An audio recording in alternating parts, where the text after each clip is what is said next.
بسم الله الرحمن الرحيم. السلام عليكم ورحمة الله وبركاته. إن الحمد لله نحمده ونستعينه ونستغفره ونعوذ بالله من شرور أنفسنا وسيئات أعمالنا.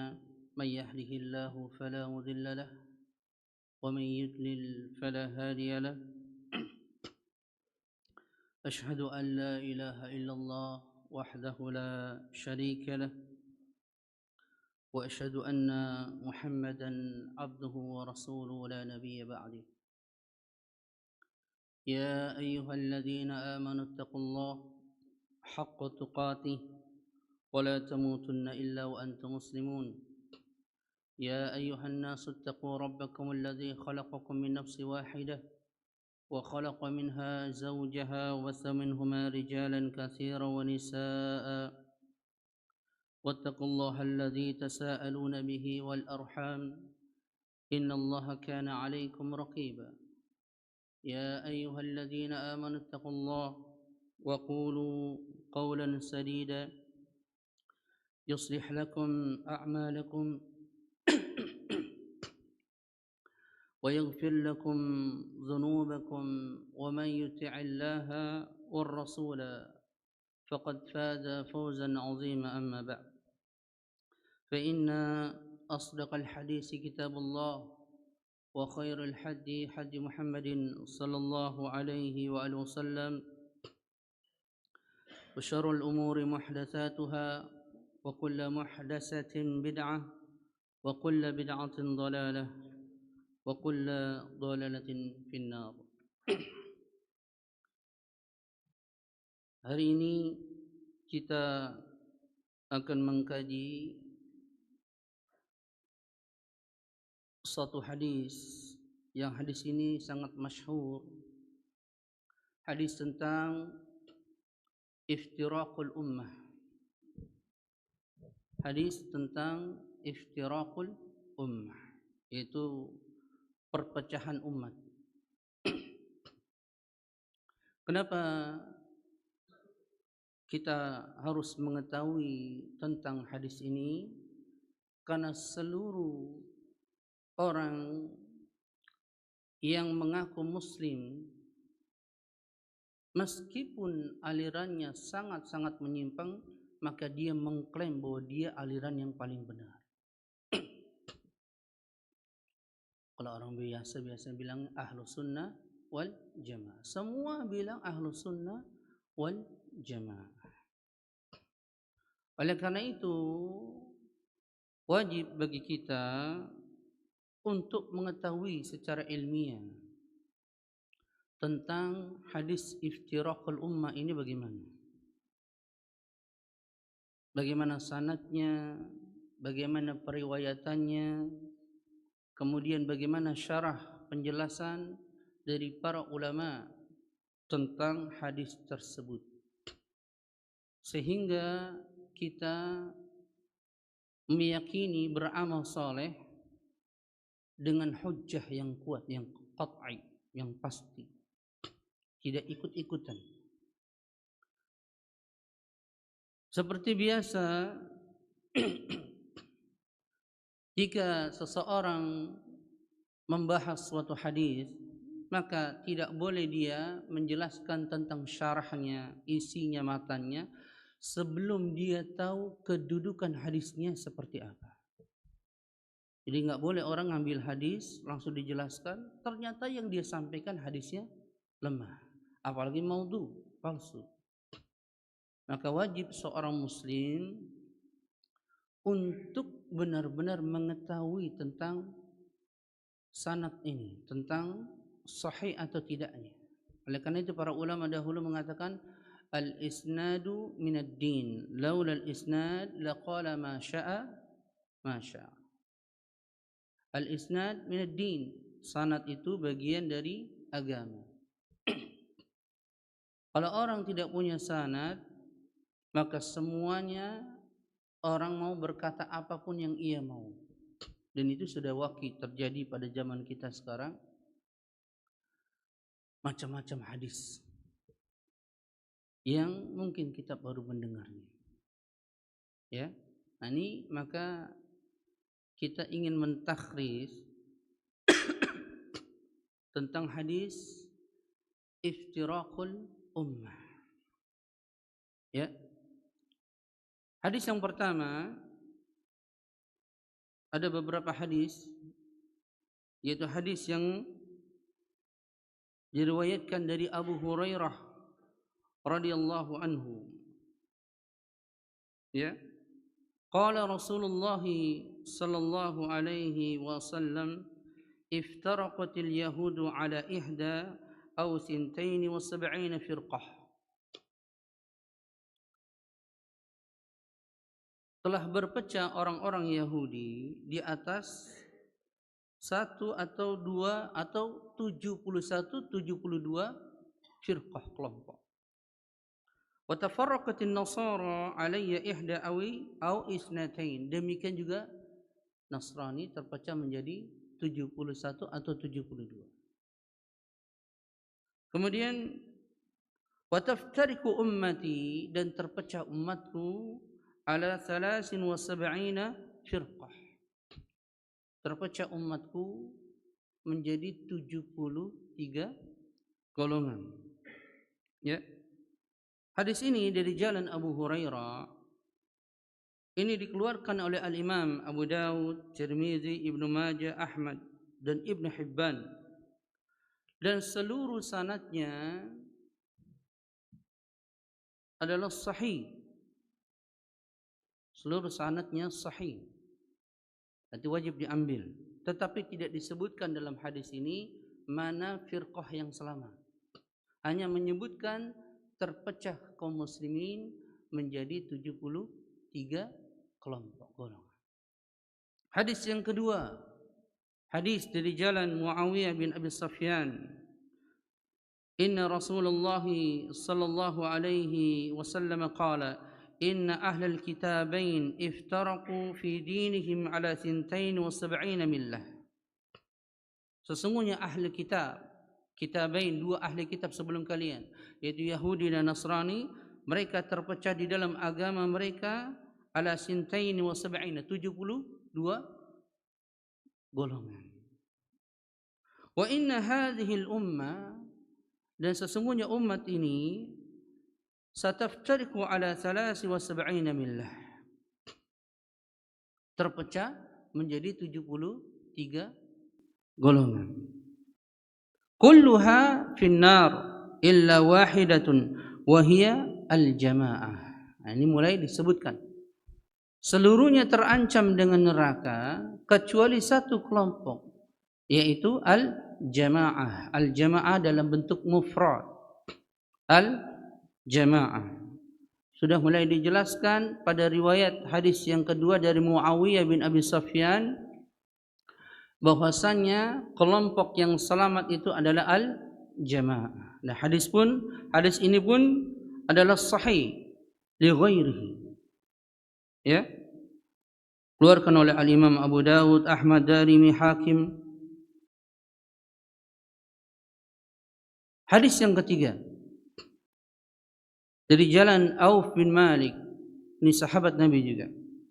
An Auf bin Malik qala qala Rasulullah sallallahu alaihi wa alihi wasallam, iftaraqatil yahudu ala 71 firqah wa wahidatun fil jannah wa 70 fil nar. Terpecah orang-orang Yahudi di atas 71 firqah. Ya, wa wahidatun fil jannah, satu dalam surga, berarti 70-nya neraka. Ya. Wa iftaraqatin nasara ala 72 firqah, dan terpecah orang-orang Nasrani menjadi 72 firqah.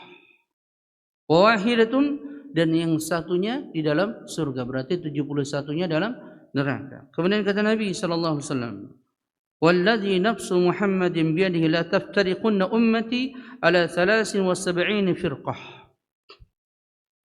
Ini Nabi bersumpah, demi zat yang jiwa Muhammad berada dalam genggamannya, la taftariqunna, pasti akan terpecah umatku ala 73 firqah, menjadi 73 firqah, kelompok. Wa wahidatun fil jannah wa 72 fin nar. Satu di dalam surga dan 72-nya di dalam neraka. Qila ya Rasulullah man hum? Kemudian ditanyakan kepada Nabi, siapa mereka? Al-jamaah, kata Nabi sallallahu alaihi wasallam. Ini riwayat yang kedua dari Auf bin Malik. Juga ada penyebutan al-jamaah. Dan hadis ini pun juga sahih. Ya. Jalur hadis yang keempat dari Abdullah bin Amr bin As. Ini yang paling penting. Hadis ini yang sebetulnya mau saya bahas. Ya. Di jalur yang keempat dari Abdullah bin Amr bin As. Dikeluarkan oleh Al-Imam At-Tirmizi dalam kitab jami'nya atau sunannya dengan nomor hadis 3641 pada Kitabul Iman. Kata Al-Imam At-Tirmizi, haddatsana Mahmud bin Ghailan, haddatsana Abu Dawud Al-Hafari an Sufyan Al-Thawri an Abdurrahman bin Ziyad bin An'um Al-Ifriqi an Abdullah bin Yazid an Abdullah bin Amr bin As. Qala an-nabiy sallallahu alaihi wasallam, la ya'tiyanna ala ummati ma ata ala bani Israil. La ya'tiyanna ala ummati ma ata ala bani Israil.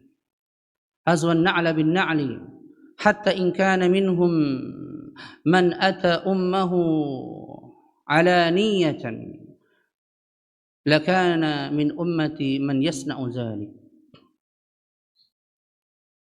Fa inna bani Israil tafarraqat 72 millah wa taftariqu ummati ala 73 millah kulluha fi an-nar illa millata wahidah. Qila wa man hum ya Rasulullah? Qala an-nabi sallallahu alaihi wasallam, ma ana alaihi wa ashabi. Ma ana alaihi wa ashabi. Dalam riwayat yang lain ada al-yawm, ma ana alaihi al-yawma wa ashabi. Perhatikan.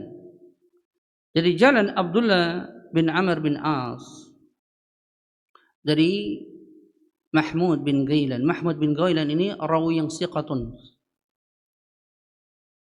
Kemudian Sufyan Al-Thawri Amir Mu'minin fil hadis siqatun sabtun abidun jalilun. Namun yang jadi masalah di sini ada namanya Abdurrahman bin Ziyad bin An'um Al-Afriqi. Abdurrahman bin Ziyad bin An'um ini seorang qadi di Mesir, dari orang Mesir, dari orang Afrika, tapi jadi qadi di Mesir. Para ulama mengomentari tentang rawi ini, lemahnya hafalannya, su'ul hafzi, buruk hafalannya. Sedangkan Abdullah bin Yazid di bawahnya lagi siqatun. Hadis ini berarti kalau dari asalnya dia dhaif, sanadnya dari satu periwayatan. Tapi kalau dikumpulkan dari jalur riwayat dari Abu Hurairah, dari riwayat Auf bin Malik, dari riwayat yang lainnya, maka dia terangkat menjadi sahih li ghairi atau sekurang-kurangnya hasan li ghairi. Hadis ini setelah Al-Imam At-Tirmizi membawakannya, kemudian Al-Imam At-Tirmizi mengomentari hasanun gharib, hadis ini hasan. Kemudian dijelaskan hadzal hadis mufassarun. Hadis ini menafsirkan tentang hadis yang sebelumnya tadi saya sebutkan. Al-jamaah itu siapa? Ma ana alaihi wa ashabi. Ya. Apa kata sabda Nabi sallallahu alaihi wasallam? Akan datang kepada umatku sebagaimana datang kepada Bani Israil. Ini dalam riwayat Tirmizi. La ya'tiyanna ala ummati ma ata ala bani Israil. Akan datang kepada umatku sebagaimana datang kepada Bani Israel, hazwan na'la bin na'li, yaitu serupa. Itu dalam hal apa maksudnya? Dalam hal kemaksiatan, kemungkaran. Itu dicontoh, yaitu kita kaum muslimin mengikuti orang-orang sebelum kita dari kalangan Yahudi dan Nasrani. Jadi serupa, enggak ada yang beda. Kemudian Nabi melanjutkan lagi, hatta in kana minhum man ata ummuhu alaniyatan, sampai jika ada di antara mereka yang mendatangi ibunya alaniyatan, maksudnya menjimainya, berzina dengannya, lakana min ummati man yasna'u dzalik, maka demikian di dalam umatku pun akan ada orang yang mengikutinya, begitu. Yaitu ada dari kaum muslimin yang menzinahi ibunya sendiri. Kemudian Nabi lanjutkan lagi, dan sesungguhnya terpecah Bani Israel menjadi 72 kelompok. Dan umatku terpecah menjadi 73 kelompok. Kemudian ditanya oleh para sahabat, siapa mereka yang selamat itu? Ma ana alaihi wa ashabi, yang aku dan para sahabatku berpegang padanya. Yang aku dan para sahabatku berpegang kepada Allah, kepada agama Allah Subhanahu wa ta'ala.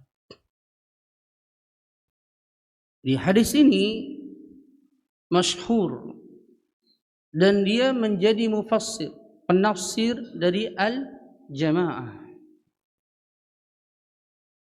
Jadi kalau ditanya siapa al-jamaah, as-sahabah, as-sahabah, as-sahabah.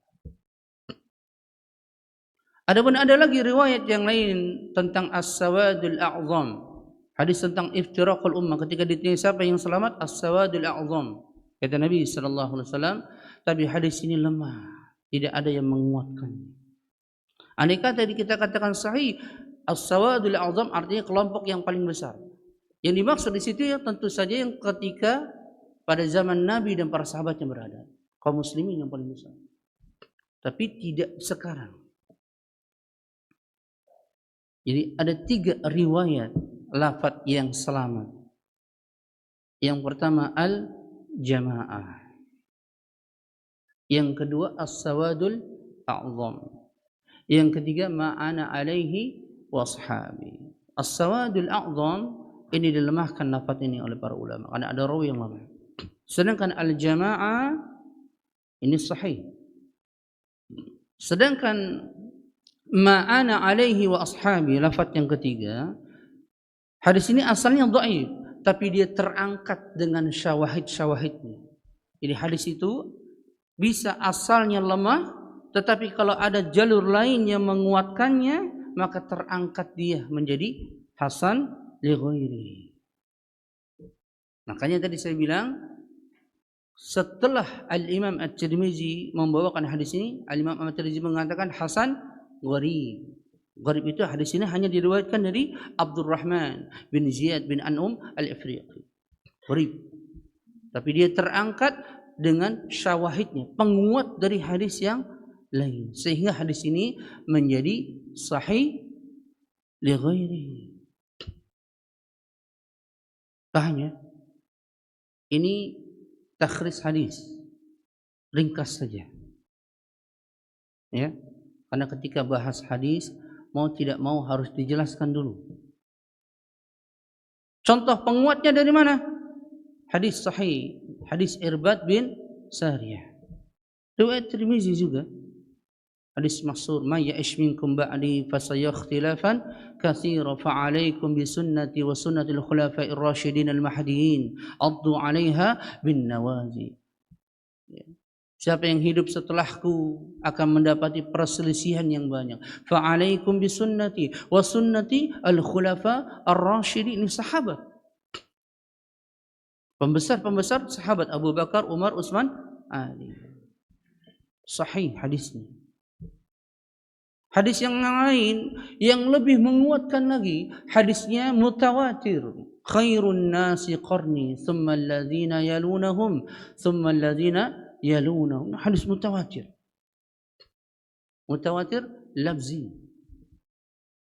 Sebaik-baik masa adalah masaku, yaitu Nabi dan para sahabatnya. Thumma alladhina yalunahum, setelah itu tabi'in. Thumma alladhina yalunahum. Kemudian atba'ut tabi'in. Sehingga hadis ini yang tadi saya sebutkan, yang diriwayatkan oleh Al-Imam At-Tirmizi, ini terangkat dia. Terangkat menjadi hasan, minimalnya hasan li ghairi. Hadis yang bisa dibuat hujjah itu cuma dua, hasan dan sahih. Hasan nanti dibagi dua, sahih pun dibagi dua. Ada hasan li ghairihi sama li zatihi, sahih pun li ghairihi li zatihi. Kebanyakan hadis dhaif bisa terangkat kalau ada penguat, ada dua penguat, ada mutabi, ada syawahid. Mutabi dari jalur periwayatan yang sama. Seperti ini dari Abdullah bin Amr bin As. Kalau tidak didapati mutabi, lihat syawahid, syawahid dari sahabat yang lain. Begitu kalau melihat hadis. Ini sebelum membahas matanya, isinya. Ya. Ini metode manhaj Ahlus Sunnah dalam mendakwakan seperti ini. Ketika menyampaikan hadis, hendaklah dia benar-benar tahu sahih atau tidak. Minimal baginya kalau dia orang awam cukup dia lihat takhris dari para ulama, misalnya Syekh Albani, Syekh Su'aib, Al-Arnaud, ya, disahihkan tidak begitu minimalnya. Ya, lihat. Tapi bagi seorang dai hendaklah dia mengerti tentang takhris hadis supaya dia tidak serampangan di dalam berkata-kata tentang hadis tanpa ilmu. Ini wajib kita ketahui. Ya, wajib kita ketahui kalau seorang penuntut ilmu. Sehingga hadis ini menjadi sahih li ghairi, kata para ulama. Karena banyaknya syawahidnya. Belum lagi syawahid dikuatkan dari ayat Al-Quran. Was-sabiquna al-awwaluna minal muhajirin wal ansar. Ya, At-Taubah kalau tidak salah. Ayat 100.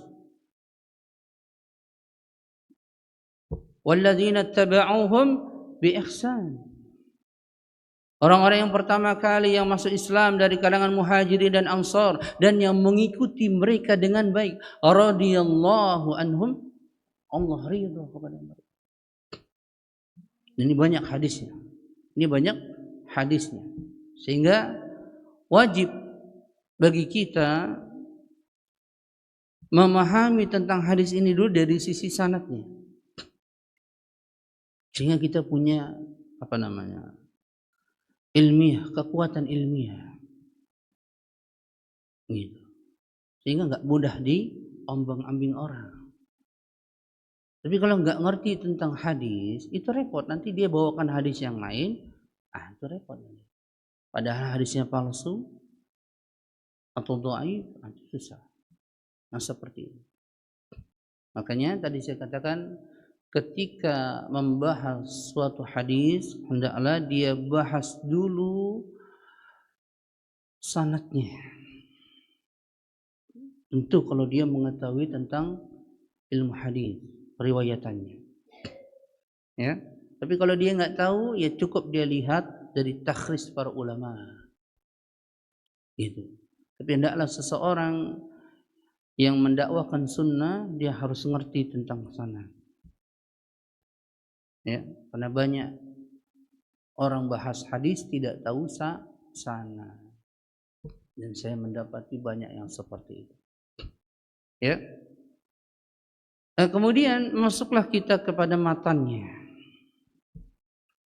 Masuk kita kepada matannya. Tadi dalam riwayat At-Tirmizi tadi, kita akan mencontohi, mengikuti Bani Israel dari sisi keburukannya. Sekarang kita lihat realita di kehidupan kita. Riba, siapa yang pertama kali? Yahudi. Sekarang semua kaum muslimin mayoritas melakukan sistem ribawi. Bahkan kalau di pasar-pasar tradisional itu ditawarkan pinjaman riba. Pinjam 1 juta, gantinya 1.200.000. Itu sudah lumrah. Lihat, dari sisi ekonomi kita mencontohi orang-orang Yahudi. Dari sisi kemaksiatan luar biasa. Khamar, perzinahan, ya, perjudian, merajalela. Yang awalnya dilakukan oleh orang-orang Bani Israel. Sehingga kata Nabi SAW dalam hadis yang lain, la tattabi'anna sunana man kana qablakum sibran bi sibrin zira'an bi zira'in hatta law dakhalu juhra dabbi la dakhaltumuhu. Kata Nabi SAW, sungguh kalian akan mengikuti jalan orang-orang sebelum kalian, sahasa yaitu sama, sejengkal demi sejengkal. Sehingga kalau mereka masuk ke lubang dob, yaitu lubang yang kecil yang susah, kita pun akan ikut masuk ke dalamnya. Yaitu masuk ke dalam kemaksiatan yang sama. Yang enggak mungkin ikut masuk, tapi ikut masuk gitu. Diserupakan menang. Kemudian sahabat bertanya, siapa mereka ya Rasulullah? Al-Yahud wa Nasara? Faman? Siapa lagi kalau bukan mereka? Ini ikhbar, pengkabaran. Yaitu maksudnya peringatan dari Nabi, jangan engkau mengikuti orang-orang sebelum kamu, gitu maksudnya. Tapi dalam bentuk pengkabaran. Ya. Tapi wakil sudah terjadi seperti itu. Berapa banyak dari kaum muslimin? Belum lagi kalau dari sisi ibadah. Wah, kaum muslimin dari sisi ibadah. Ada orang yang beribadah tanpa ilmu menyerupai orang-orang Nasrani. Ada orang beribadah dengan ilmu tetapi sifatnya ujub, sombong, takabur. Ini diikuti kita semua. Sehingga kata Allah Subhanahu wa taala dalam akhir surah Al-Fatihah, ghairil maghdubi alaihim waladdallin. Al-maghdub, ghairil maghdub, yang dimurkai, bukan jalannya orang-orang yang dimurkai. Ad-dallin, bukan jalannya orang-orang yang sesat. Al-maghdub ditafsirkan oleh Nabi sallallahu alaihi wasallam Al-Yahud. Kenapa dimurkai? Karena dia berilmu tapi tidak mengamalkan ilmunya. Dia tahu Nabi Muhammad Nabi terakhir. Dia tahu Al-Quran adalah firman Allah tapi enggak mau ngikutin. Sama kita ngerti ilmunya tentang sesuatu tapi menyelisihi. Ad-dallin, orang-orang Nasrani. Kata para ulama kenapa? Karena mereka beribadah kepada Allah tanpa ilmu, hancur agamanya. Rusak, ibadahnya ngaco-ngaco. Dan kita pun melakukannya. Ibadahnya ngaco banyak dari kita. Ya, serupa tidak? Serupa. Serupa. Ya. Dalam hadis yang lain kata Nabi sallallahu alaihi wasallam, Inna Allah yantazihu yaqbidul ilma biqadbil ulama. Sesungguhnya Allah Subhanahu wa taala tidak mencabut ilmu itu langsung dari dada-dada manusia. Ini sahih. Walakin yaqbidul ilma biqadbil ulama. Akan tetapi ilmu itu dicabut dengan diwafatkannya para ulama. Hatta idza lam yubqi aliman ittakhadha an-nasu ru'usan juhala. Fasu'ilu fa'aftau bighairi ilmi fadallu wa adallu. Sehingga orang-orang para ulama tinggal sedikit wafat semuanya. Hilang ilmunya.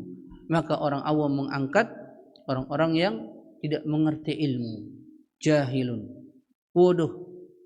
Kemudian ditanya fasu'ilu tentang ini, tentang itu. Enggak ngerti apa-apa. Nah ini paling banyak di kita, di Indonesia. Fa'aftau bighairi ilmi. Dalam riwayat yang lain fa'aftau bi ra'yihim. Mereka berfatwa tanpa ilmu atau dengan ra'yi mereka, pendapat mereka.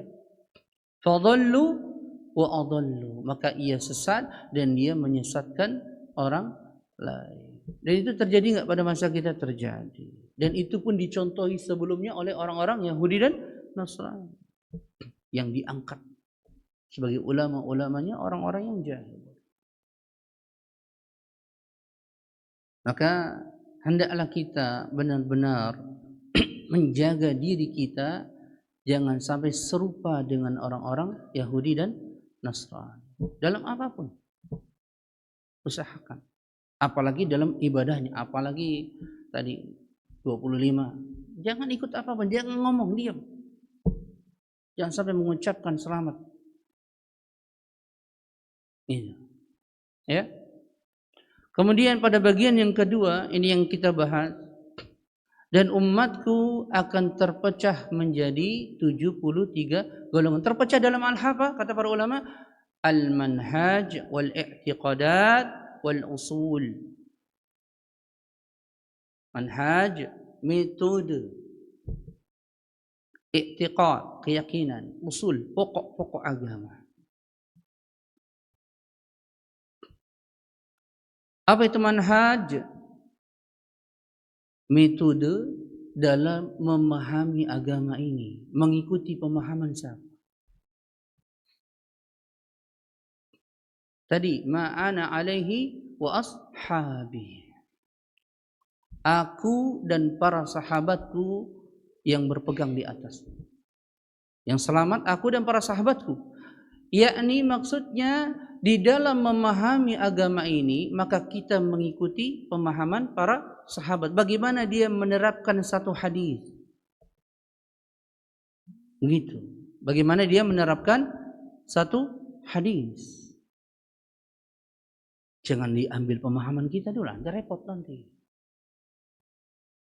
Karena berapa banyak orang yang datang kepadanya nas dari Al-Quran dan Sunnah, tapi karena tidak mengikuti pemahaman as-salafun as-salih, sahabat, tabi'in, akhirnya menyimpang. Akhirnya menyimpang. Terjatuh kepada kesesatan. Allah Subhanahu wa taala berfirman dalam surah An-Nisa ayat 115. "Wa man yushaqiqir rasula min ba'di ma tabayyana lahul huda وَيَتَّبِعْ غَيْرَ سَبِيلِ الْمُؤْمِنِينَ نُوَلِّهِ مَا تَوَلَّى وَنُصْلِهِ جَهَنَّمَ وَسَاءَتْ مَصِيرًا." Barang siapa yang menyelisihi Rasul min ba'di ma tabayyana lahul huda, setelah datang kepadanya petunjuk, wa yattabi ghaira sabilil mu'minin, dan dia tidak mengikuti jalannya orang-orang mukmin. Siapa di sini jalannya orang-orang mukmin? Yang pertama, as-sahabah, yang beriman kepada Rasulullah sallallahu alaihi wasallam.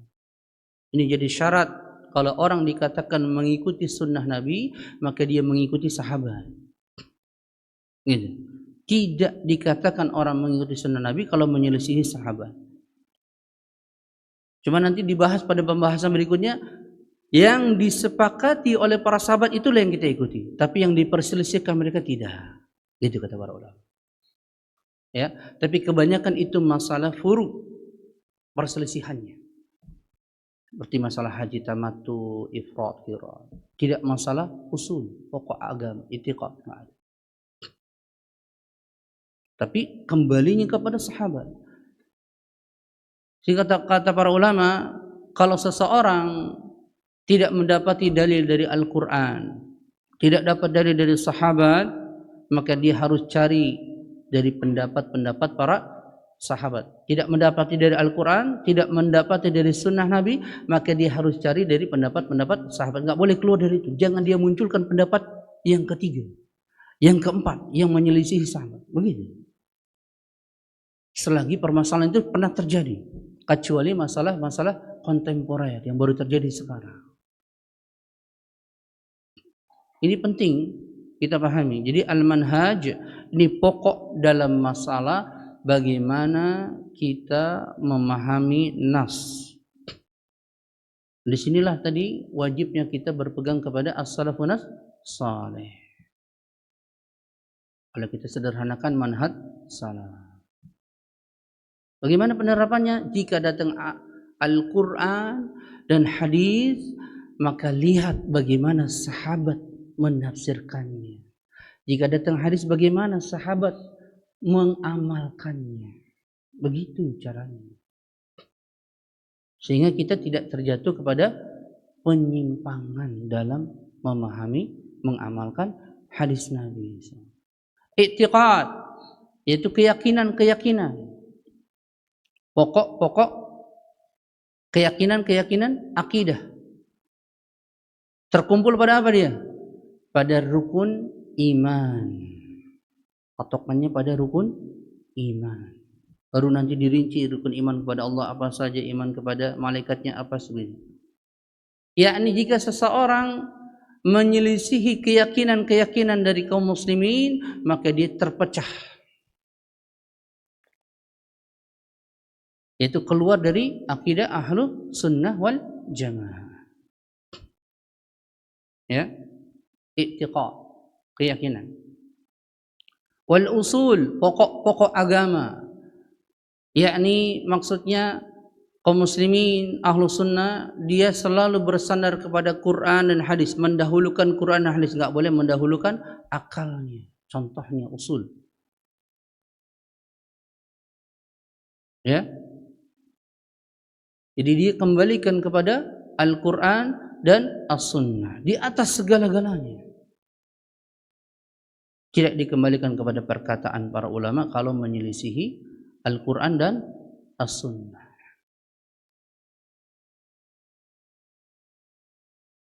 Maka perselisihan ini adalah perselisihan, kalau dalam istilah ilmu usul adalah ikhtilafut tadad. Perselisihan yang salah satunya pasti benar, satunya pasti salah. Satunya pasti salah. Satu benar, satu salah. Beda dengan ikhtilafut tanawwu, perselisihan tanawwu yang kedua-duanya bisa benar. Ya. Jadi perselisihan di sini, perpecahan di sini adalah perpecahan tadad. Yang satu benar, satu salah. Enggak mungkin dua-duanya benar. Bukan perselisihan masalah furu'iyah, ijtihadiyah, fiqhiyah. Misalnya orang jaharkan basmalah atau tidak jaharkan basmalah, itu tidak perlu diributkan. Gitu. Tapi masalah akidah, manhaj, dan usul. Masalah akidah, manhaj, dan usul. Sehingga para ulama menjelaskan hendaklah seseorang benar-benar menjaga manhajnya, akidahnya, dan usulnya di atas ahlu sunnah wal jamaah ala fahmi salaful ummah, dan itu diterapkan benar-benar.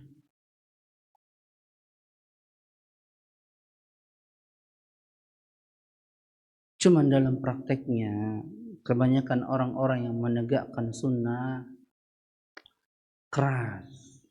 Ini saya dapati sendiri. Dia tidak berlembah lembut kepada kaum muslimin yang awam. Gak ngerti apa-apa langsung dikat. Udah gitu ketika melakukan kebid'ahan, bid'ah masalah amaliyah bukan i'tiqadiyah, langsung dijatuhkan. Padahal gak ngerti apa.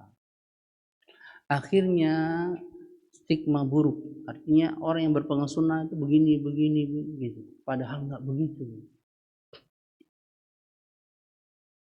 Sehingga dipukul rata. Oh itu mah orangnya mau menang sendiri aja itu mah. Itu. Padahal misalnya dia melakukan kebid'ahan, bid'ahnya bid'ah amaliyah, bukan i'tiqadiyah. Harusnya kita berlemah lembut. Maksudnya berlemah lembut untuk merangkulnya, untuk mendakwakannya. Jangan sampai malah menjauhinya, meninggalkannya, bahkan menghajarnya, memboikot. Karena orang ingin masuk semuanya kepada ahlu, kita ingin semua kaum muslimin masuk kepada ahlu sunnah. Bukan kita doa. Harusnya kita berlemah lembut. Tentu kalau kita punya ilmu di sisi kita, kalau nggak punya jangan.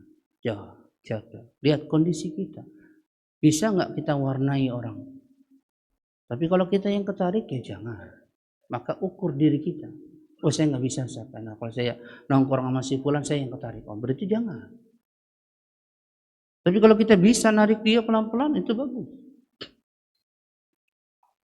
Karena banyak dari kita ketika baru belajar sunnah tadi nomor satu jadinya ujub, merasa lebih baik, merasa paling benar sendiri. Padahal dulunya nggak benar juga gitu. Merasa paling benar sendiri. Lihat orang sedikit melakukan kebid'ahan, itu sesat. Nah, kan repot tuh kalau begitu. Repot. Apalagi dia tidak memerinci penyimpangannya di mana. Ternyata cuma ikut-ikutan doang misalnya. Kan kasihan. Kalau pelaku ahlu bid'ahnya yang benar-benar pelopor ini mungkin lain. Tapi kalau pengikutnya, mayoritas kaum muslim itu ikut-ikutan aja kan. Nggak tahu apa-apa. Ajak aja. Diajak ke sini ikut. Karena ketidaktahuan. Yang orang seperti ini harusnya kita rangkul. Harusnya kita dekati. Tapi tadi dengan syarat kalau kita punya ilmu. Tapi kalau kita nggak ngerti apa-apa juga ya jangan. Tapi jaga lisan kita, jangan menjatuhkan kaum muslimin. Apalagi sampai di depannya. Meskipun mungkin dia melakukan kebid'ahan. Karena ada orang yang melakukan kebid'ahan, kesyirikan, kemaksiatan. Karena ketidaktahuan, kebodohan. Belum ada yang menyampaikannya, nggak ada yang mengingatkannya. Dan itu banyak hal yang bisa menyebabkan dia terjatuh. Jadi kalau orang sudah jatuh kepada kebid'ahan bukan berarti ini ahlu bid'ah, enggak. Harus dilihat. Ya, harus dirinci. Bid'ahnya apa dulu? Ternyata kalau dia membahas Allah nggak ada di mana-mana, itu repot, nggak ada di langit. Nah, ini itiqah, keyakinan. Nggak bisa begini. Gitu. Tapi jarang yang begitu. Karena aneh dakwah di masjid-masjid kampung. Masjid yang nggak ada sunnah sama sekali. Rata-rata mereka nggak ngerti apa-apa.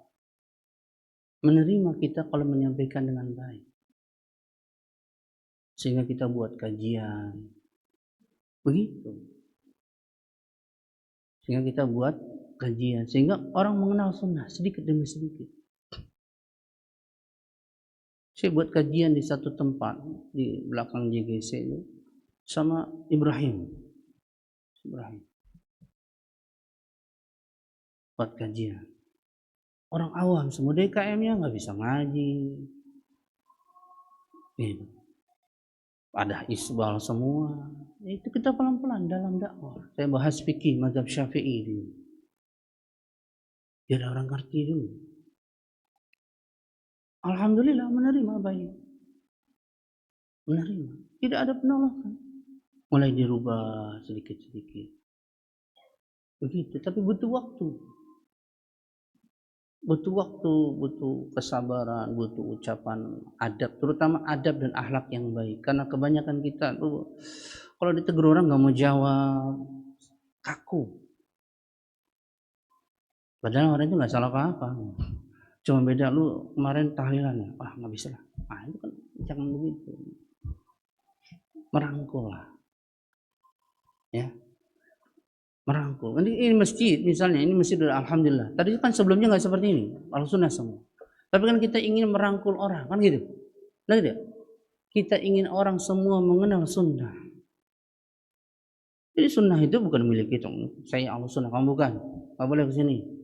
Nah, repot kalau begitu. Jadi yang kurang dari kita yang mengaku kepada as-salafun as-salih, salafiyin, itu umumnya pada adab dan akhlak. Sehingga banyakkan dicela oleh orang-orang awam. Padahal nggak ada masalah. Cuman karena menampilkan adab dan akhlak yang buruk, yang kaku, yang keras, akhirnya ya sudah begitu.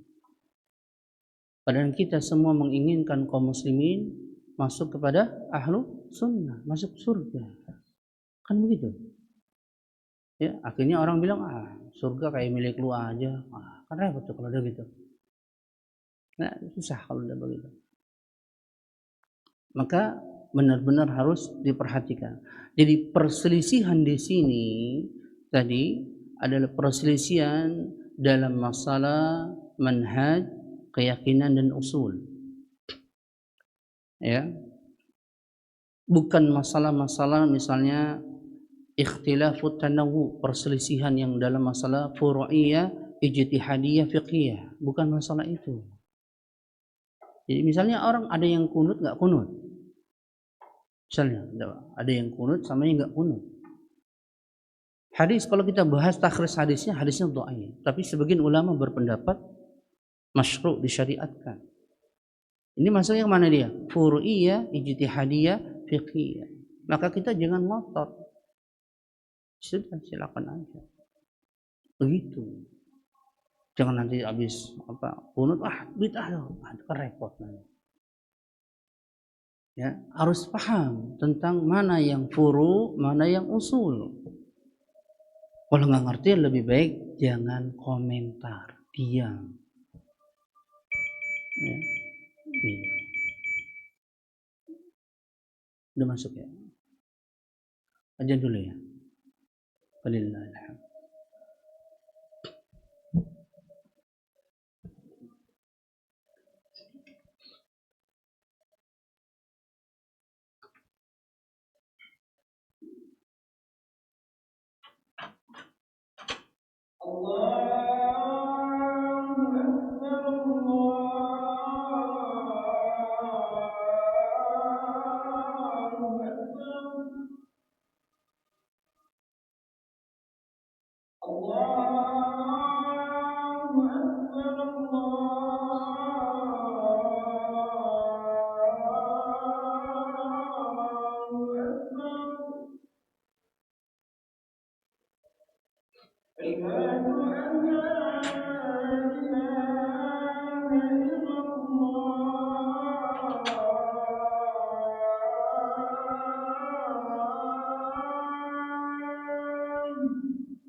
Sampai berapa menit lagi? 9, 10 mah. Sampai waktu komat ya. Ada pertanyaan? Soal jawabannya gitu.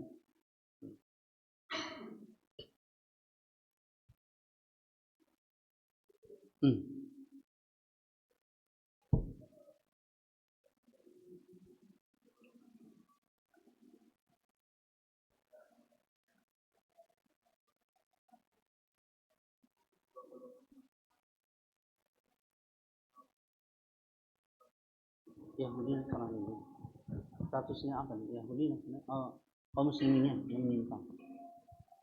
Ya, kaum golongan yang menyimpang yang 72 tadi yang masuk neraka itu statusnya apakah masih sebagai muslim atau tidak? Ya, ini pertanyaan baik, bagus. Kulluha finnar, maksudnya itu adalah al-wa'id, ancaman. Yakni enggak serta-merta orang menyimpang itu langsung masuk neraka. Ada mawani, ada syurutnya, ada penahan-penahannya, penghalang-penghalangnya, ada syarat-syaratnya. Bisa saja dia ada amal soleh yang memberatkan yang lain sehingga terangkatlah atau terhapuslah amal buruknya. Ya, bisa saja ketidaktahuan dia, kemudian ketika dia tahu dia bertaubat. Banyak hal. Akan tadi saya bilang, orang yang terjatuh pada penyimpangan tidak langsung masuk neraka. Ada penghalang-penghalangnya, ada syarat-syaratnya. Penghalang-penghalangnya ini bisa saja dia meminta ampun kepada Allah, kemudian dia bertobat dari kemaksiatannya atau dari kebid'ahannya, atau ada kebaikan yang lebih besar dari kebid'ahan gitu, sehingga menghapuskan dosa kebid'ahan. Itu para ulama menjelaskan. Belum lagi tadi syaratnya, orang ini ngerti nggak dulu yang dia lakukan sesat apa tidak. Kalau nggak tahu ya lebih parah lagi, berarti nggak boleh diponis. Harusnya dirangkul tadi saya bilang. Ya. Maka tadi setiap orang yang terjatuh pada penyimpangan, kesesatan, tidak serta-merta dia pasti masuk neraka. Harus terpenuhi dulu mawaninya, apa? Ada penghalang-penghalang. Kalau nggak ada penghalangnya, syaratnya sudah terpenuhi baru masuk neraka. Begitu. Itu dibahas dalam kitab-kitab hadis, kitab-kitab akidah tentang masalah takfir muayyan, mengkafirkan orang, itu nggak boleh, membid'ahkan orang, itu nggak boleh. Nggak sembarangan kita. Itu kalau bid'ah sesat nggak boleh. Siapa kita? Itu hanya ulama yang begini. Nggak bisa. Gitu. Kalau kita tahu menyimpang, lebih baik kita diam menjauh. Begitu. Ya, jangan menuduh seseorang, orang yang berbeda kita langsung. Apalagi tadi jika terjatuh pada furu'iyah, ijtihadiyah, fiqhiyah, masalah-masalah furu'. Jadi kalau orang nggak ngerti masalah furu', manhaj, i'tiqad sama usul, aja repot. Repot nanti. Kecuali tadi kalau dia menyelisihnya dari manhaj, akidah dan usul. Contoh, orang-orang Jahmiyah menafikan sifat Allah, ini kufur. Contoh yang paling banyak Syiah.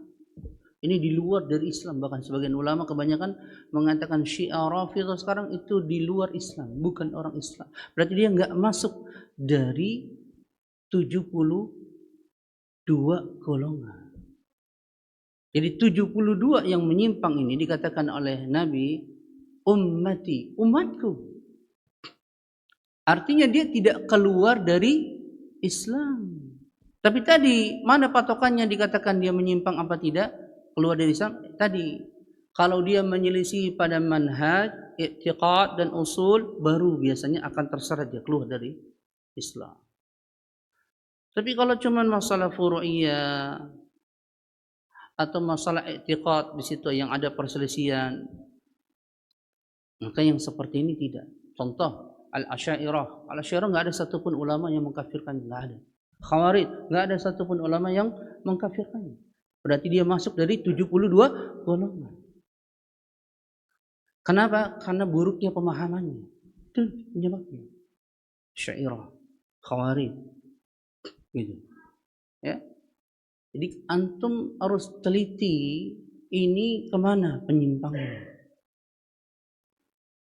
Begitu, lihat kemana menyimpangnya.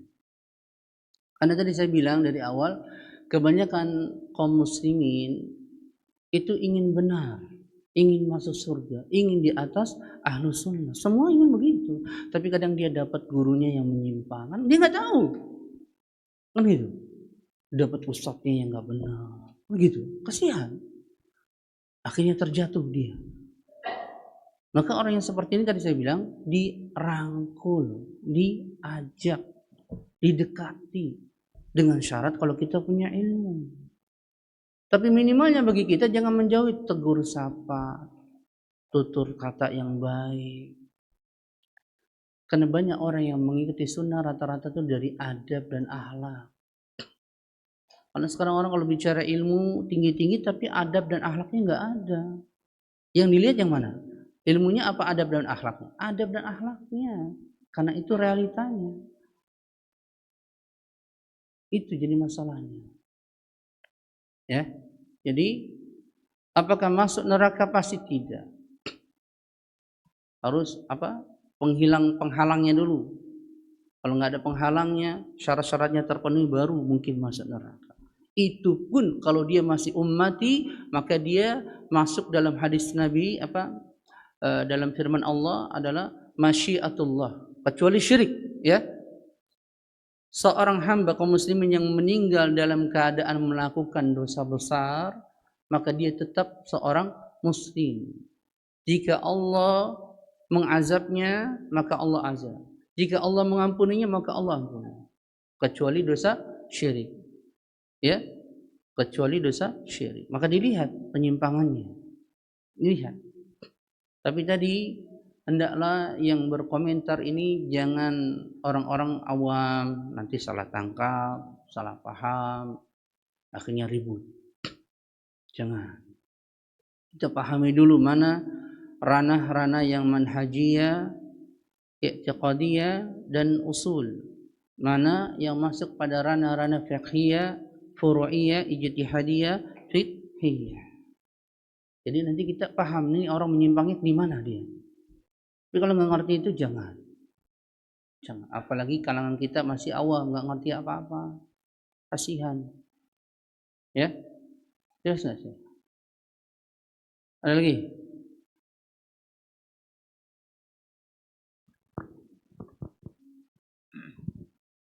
Uh, 72 golongan itu dihitung berdasarkan apa, Ustaz? Apanya? 72 golongan itu dihitung ini juga pertanyaan berdasarkan bagus.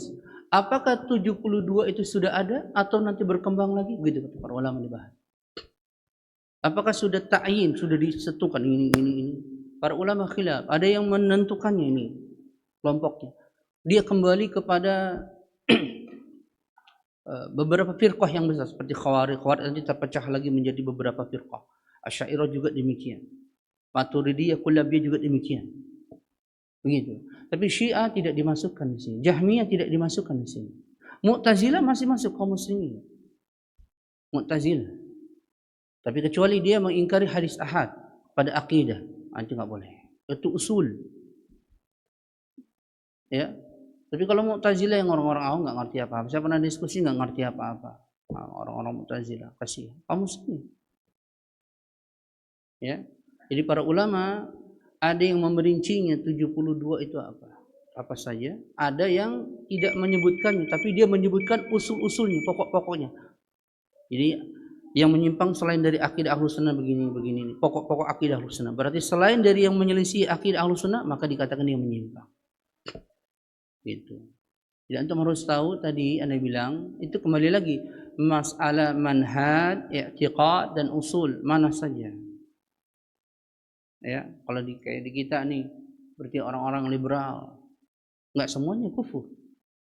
Ya, orang-orang liberal kacau kalau dalam menafsirkan firman Allah, ngaco-ngaco. Begitu. Pakai Quran, pakai hadis juga, tapi tafsirnya aneh. Gitu. Terjadi penyimpangan. Kebanyakan subhatnya udah terlalu banyak. Yang seperti ini tidak bisa dikafirkan, nggak bisa. Kecuali para ulama yang bicara, bukan kita juga yang ngomong gitu. Kecuali dia mengakui saya keluar dari Islam, itu lain. Ya. Jadi lafaz 72 itu kata para ulama menunjukkan banyaknya akan terjadi perpecahan. Gitu. Artinya tidak terbatas pada 72 itu saja. Sebagian ulama mengatakan demikian. Gitu. Karena ini terus pecah sampai hari kiamat. Nah, diketahui dari mana tadi? Kita mengetahuinya dari manhajnya, i'tiqadnya, dan usulnya. Kalau antum ngerti tentang manhajnya tadi, bagaimana cara kita mengamalkan Quran dan Sunnah ala fahmi salaful ummah. Lihat bagaimana ayat itu datang, sahabat mengamalkannya bagaimana, begitu. Hadis itu datang, bagaimana sahabat mengamalkannya. Sehingga ada istilah, ada perkataan para ulama, "Lau kana khairan lasabaquna ilaihi." Jika perbuatan itu baik, pasti telah didahului oleh para sahabat. Menunjukkan kebenaran ada pada manhaj salaf. Itu manhaj itu. Seperti zikir bagaimana sahabat penerapan? Banyak dari kita baca salawat, bagaimana sahabat mengamalkan bacaan salawat? Dari lafadznya, dari bilangannya, dari jumlahnya, begitu diteliti, detil. Kebanyakan orang nggak ngerti itu, bikin salawat macam-macam. Dia ingin salawat kepada Nabi tapi nggak sampai ilmunya tentang ini, nggak ngerti. Akhirnya bikin salawat ini, padahal itu nggak boleh. Tapi kebanyakan orang nggak paham. Kalau kita celak nggak boleh salawatan, kita dibilang apa? Anti salawat. Padahal nggak begitu. Maksudnya yang dikritisi oleh para ulama, salawat yang lafaz-lafaznya yang bid'ah. Harus lafaz-lafaznya yang syar'i, yang diajarkan oleh Nabi. Itu bacaan salawat yang sahih. Gitu. Tapi orang udah emosi duluan. Ini harus dipahami oleh kita. Ya. Jelas nggak nih? Lagi.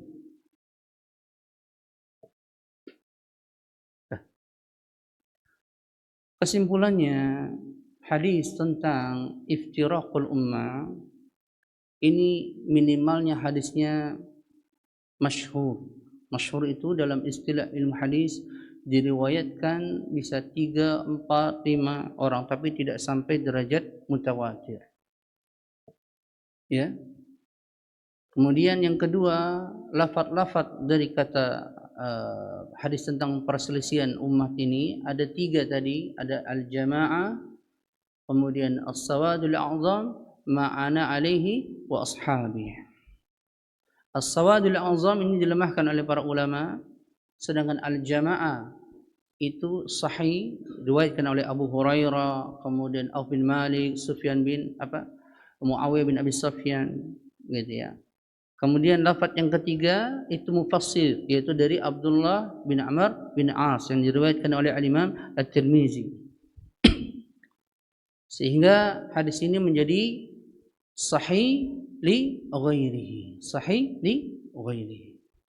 Ya, dengan sebab lain terangkat dia menjadi sahih dengan sebab ada syawahidnya tadi dari hadis-hadis yang lain yang tadi saya sebutkan.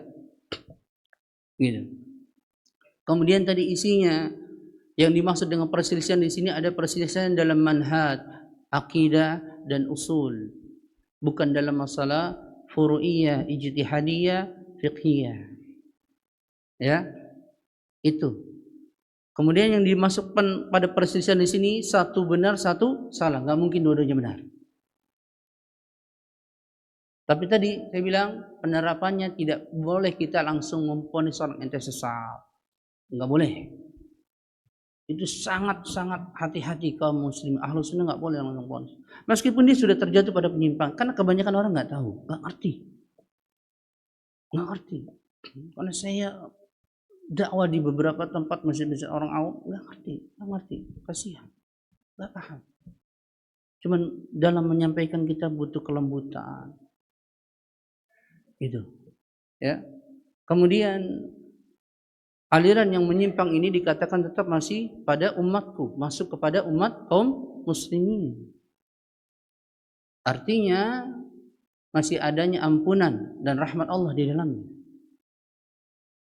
Begitu. Tapi tadi untuk menetapkannya dia kelompoknya yang masuk dari kaum muslimin atau sudah keluar dari Islam, harus dilihat pada apa penyelisihannya tadi. Pada manhaj atau pada furu'iyah. Lihat. Ini tentu saja kepada orang-orang yang mengerti. Harus dia tanya dulu. Ya. Cukup ya? Mudah-mudahan apa yang saya sampaikan hari ini bisa bermanfaat untuk kita semua. Ya. Terutama untuk diri saya. Dan hendaklah setiap dari kita berpegang teguh sungguh-sungguh di atas Ahlus Sunnah wal Jamaah, di atas as-salafun as-salih. Kemudian berlemah lembutlah ya kepada kaum muslimin, meskipun dia mungkin menyelisih kita, tapi kebanyakan ketidaktahuan, maka dirangkul, diajak, didekati, begitu. Sehingga semakin banyak orang-orang yang ingin mengamalkan sunnah. Jangan menjauh. Kita tutup dengan kafarat majelis. Subhanaka Allahumma wa bihamdika asyhadu an la ilaha illa anta astaghfiruka wa atubu ilaik. Assalamualaikum warahmatullahi wabarakatuh.